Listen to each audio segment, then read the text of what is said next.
we have a very special guest on the line, Mr. Kevin Steuer. How are you doing today this morning? Good. Thank you so much for having me. Absolutely. What do you got your eye on today? Anything moving your needle here on this morning market? Well, a couple things. One, I've been away for the last 10 days, so I'm trying to kind of get a pulse and get back into the swing of things. I really try to get away a little bit here and there, so I really didn't pay much attention to the market last week. But I think it's kind of interesting here because a lot of the Mag 7 stocks are bearish or neutral with a weakening trend score. So I think the general market here is showing some weakness, which I find interesting because, like you said, like the open's been pretty good so far, but I don't know if we're starting to see a sector rotation into more, utility defensive plays. I know the Dow hit, I think, an all-time high at some point last week. So I just think it's really interesting that you're seeing a lot of kind of mixed signals here in the short term. So we're option traders, Kevin, and we're always looking at volatility. We're always looking at maybe names that are on their lows, like a Microsoft or whatever. And we're trying to find ways to get long it, or names that are on their highs, and we're probably selling call spreads in it. Like that's how we are drawn to trades. How are you drawn to trades as like a stock trading analysis person? Yeah, I am not an options trader, so I've been watching your guys' show, trying to learn and get better. I haven't been great at options, so I'm more of a swing trader personally, and the algorithm we have is more about catching those pivot points and trying to buy stocks that have a lot of support underneath them and not a lot of overhead resistance. So basically, asymmetric bets.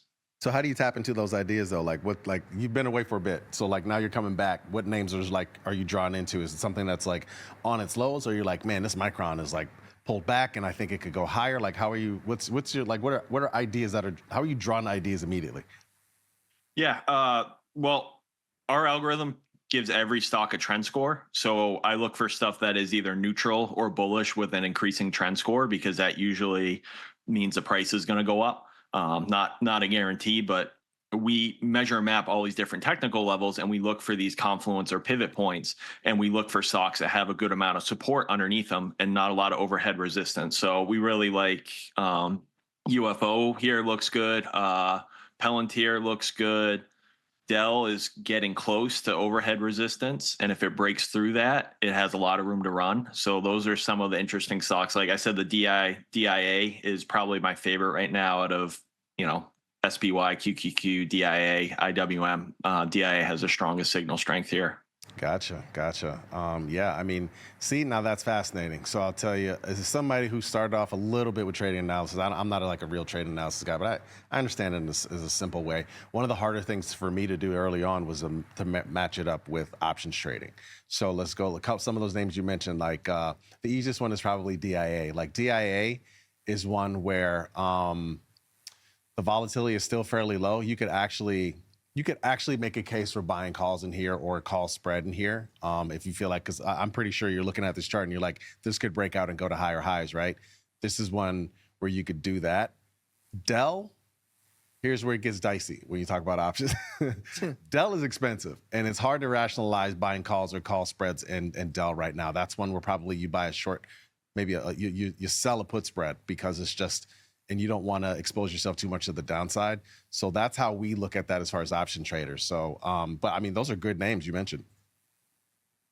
Yeah, I think when it comes down to the strategy itself, like to Jamal's point, I look at Dell, I see 80% IV. I want to be selling something in here, or if I'm buying something, it's going to be with a really strong short premium component. But like the diamonds, this is an absolute like diagonal spread candidate for me. For sure. Just because you've got 16% IV, which is super low IV rank as well.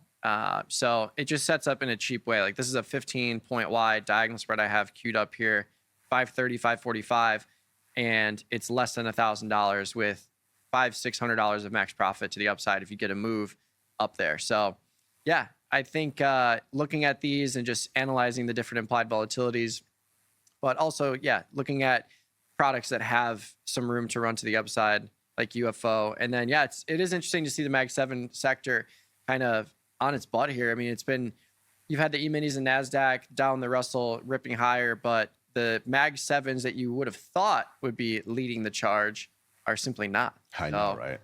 Last question for you. You excited for SK Hynix this week?